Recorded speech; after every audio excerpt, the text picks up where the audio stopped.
देखिए, सबसे पहली तो ये बात है कि अमेरिका के साथ हमारे ताल्लुकात जो हैं वो काफ़ी बिगड़े।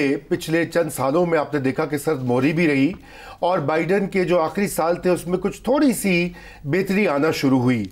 मगर अब जिस तरीके से अमेरिका जो नई ट्रंप इंतज़ामिया है वो पाकिस्तान से इंगेज कर रही है और अमेरिका की जो मिलिट्री लीडरशिप है वो बारहा पाकिस्तान की इंसदाद दहशत गर्दी में जो कार्रवाई और कंट्रीब्यूशन है उसका भी जिक्र करती रही है। आला तरीन जो उनके जनरल्स हैं आला तरीन ओहदों पर, उन्होंने भी इस चीज़ का एतराफ़ भी किया, बल्कि उन्होंने कांग्रेस के सामने बाकायदा वो टेस्टिमनी दी जो कि एक ऑफिशियल, वो एक शहादत होती है, उसकी एक कानूनी वैल्यू होती है और वो कोई ऐसे रैंडम कमेंट्स नहीं होते।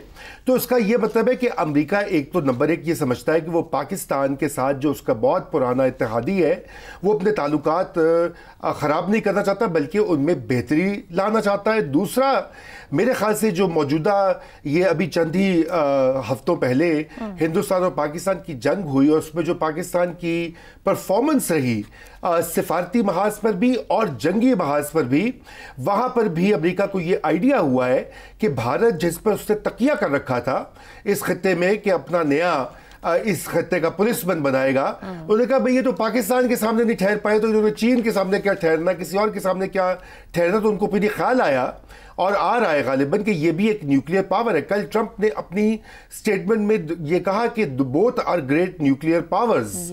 ये अल्फाज बहुत ज़रूरी हैं। अब हिंदुस्तान को इस चीज़ की बहुत चिढ़ होती है क्योंकि वो ये कहते हैं हमें पाकिस्तान के साथ हमारा मवाजना ना करो, हाइफिनेट ना करो, हम पाकिस्तान से कहीं गुना बेहतर हैं, हम एक सुपर पावर है, पाकिस्तान तो कोट अनकोट एक बिगारी मुल्क है। आप उनकी लैंग्वेज सुन लें तो ये यकीनन कल उनको भी बहुत ज़्यादा मिर्चें लग रही हैं। आज उनका मीडिया देख लीजिए भरा हुआ है इसी के ऊपर, तरह तरह की झूठ सच जो है अखबारात में टेलीविजन पे चल रहे हैं कि जी ये मांग लिया वो मांग लिया।